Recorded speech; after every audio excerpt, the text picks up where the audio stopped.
When this game was going on, did this give you 2018 Purdue vibes? 2008. That's a random. 2018. 2018. Yeah, that's a random game. The game in West Lafayette. Oh, yes. I know why you're bringing that up. It was back and forth. Okay. 38-36, and Purdue won that game. I didn't think about that, but now that you say it, now that you mention it, yes, but they lost that game. Yeah, but that's just kind of brought back vibes. They're just offense back and forth, and you're just like, oh man, can Iowa keep up? Yeah. So, that's a good comparison. I couldn't the game that flashes in my mind, because here's the conversation I've had with a lot of people, and we're going to welcome Coach Patterson into the mix as well. Don, welcome to the show. Thank you for being here late night with Alex and I, and we'll get to you in a second, Coach. But Alex just brought up 2018 Iowa Purdue. The back and forth offense is going back and forth.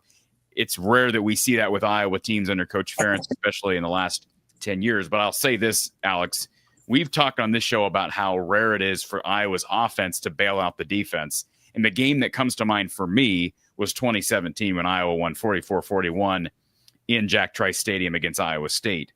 But 2018, they were back and forth and lost. But I'd be curious if somebody else can, and if you're in the live chat, you're just hanging out at home, you got an extra device nearby, tell me, besides 2017, when is the last time when an Iowa offense truly bailed out the Iowa defense? And I believe, and I'll get Coach Patterson's opinion after you get off here, Alex, but I believe tonight you would have to say that Iowa's offense played better than defense overall, sort of bailed out the defense. And I don't know the last time you could have said that. My mind initially goes back to 44-41 Big 12 game against Iowa State 2017. So when they won. Yeah. It was a shootout, Don. And let's just start there before we get to your thoughts and the callers and all that. I thought Lester did call a really good, and I said that, I know it's easy to say that when you win, but I said it at halftime. I said I thought Lester called a really good first half. And the reason I say that, and I think you know what I'm going to say here, Don, is even when Iowa struggled offensively in that first half, I think back to the first drive of the game, it was due to clear lack of execution, not due to bad play calls. And it was mostly lack of execution from receivers. I thought there was a bad no call on the potential PI on that first offensive drive of the game. And then Sam Phillips, just really bad drop. I mean, that ball was put perfectly on the money along that left boundary. But I thought Iowa's offense, it looked like it was a well-called game. You're a former play caller. Just talk about what you saw from Lester calling plays from the box tonight. Well, I saw a lot of good wrinkles. I like wide middle screen. That was a good play. One of many, but that was good to see. It was a fun game to watch. What pleased me, there were a couple of moments in the game. I know we're going to talk about the end of the first half at some point. I found myself thinking then, are we really going to regret not getting that 3 points at the end of the half? And thankfully we didn't. I'll give you another example. I believe it was in the third quarter. For no apparent reason, we burned a timeout. I'm thinking, hope that didn't come back to haunt us. Yep. I'm just mystified why we took it. There's about 12 seconds on the play clock, so it wasn't a delay issue. It didn't appear to be different personnel. I don't even know if they knew for sure what the Rutgers plan was on that particular play, but for some reason we took a timeout. And that didn't come back to haunt us either. That was relief. And then last but not least, of course, the underthrown ball on the goal line when we had to settle for a field goal. I thought that might come back to haunt us. It did not. Yep. The bottom line, the mentally tougher team when it mattered the most was Iowa. Fourth quarter, we won that fourth quarter going away primarily because we were mentally tougher and more resilient than the other team. And I'm not trying to beat up on Rutgers. They've got good guys too. Our guys were simply better. Let's start with the big play of the day, and then I'll reveal who our Big Grove's big play of the day goes to. But what play do you think deserves that award tonight? Because there's a couple of really good candidates. I put an asterisk by this one. Dayton Howard on a Vegas route, as I call it, inside fade, a fade to an inside receiver, plus 42 yards. And we were behind at the time. I do believe we were behind 28-24. That Vegas route hit for 42 yards. And shortly after, we scored to go ahead 31-28. That was a big play because right then and there, Rutgers had every reason to believe they were going to hold on and win the game because, let's face it, we haven't been great at making super explosive plays. And that was a contested throw, but it was a nice job of high pointing the ball.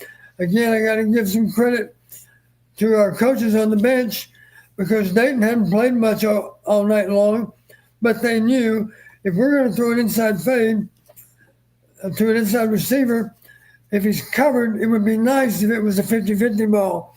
In other words, let's put in a taller receiver and have a chance to win, not with speed necessarily so much, it's just leapability. And Dayton did a nice job of staying with the pass. It was a good throw by Mark, plus 42 to set up a go-ahead touchdown. What do you know? We are in unison. We are simpatico, Don. Our Big Grove's big play of the day tonight was Mark Gronowski's 42-yard pass play to Dayton Howard.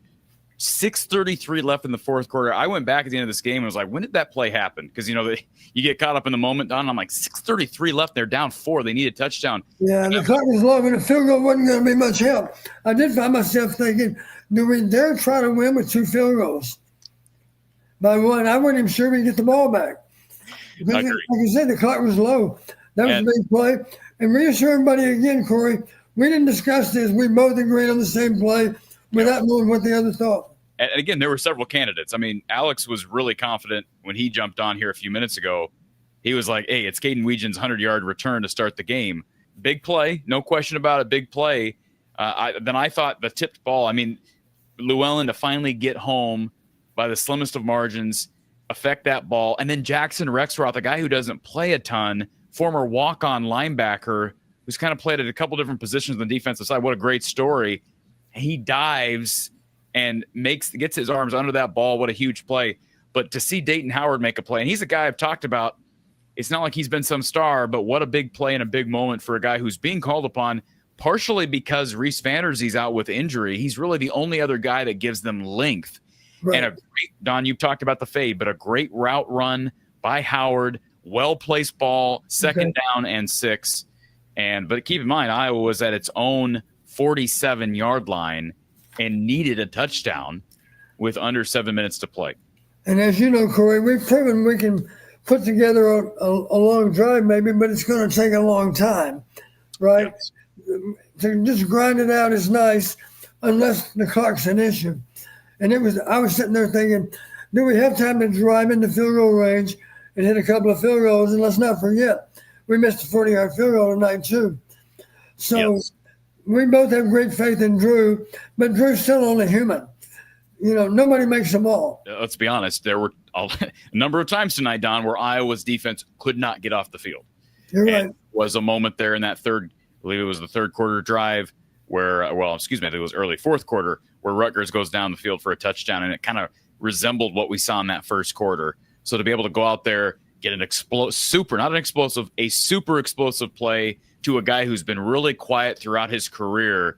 What a big and Don, talk about that catch because we talked on the phone briefly at halftime, and I expressed some frustration personally just with some drops there in the first quarter, and I was sort of forgiving with some drops against Iowa State. There were a couple of drops, and I'm just thinking here, man, you can't afford those drops in a game that looks like it's going to be tight. And so for Dayton Howard to make that play, a guy who hasn't even seen targets, Don, how do you explain the magnitude of that, and what did you see on that play with his ability to make that play through pretty good defense? Well, he's just been well coached to understand. Sometimes you're going to have good coverage, and those 50-50 balls, it's a little bit like being a great rebounder in basketball. Part of it's just having the grit to go up and attack the ball, because there's going to be some contact, and the stronger player usually ends up with the ball. So, and he appeared to be the stronger player on that play. Outstanding concentration, that's a given, because there's always going to be a little bit of jostling without a flag. Incidentally, you're not going to get a flag.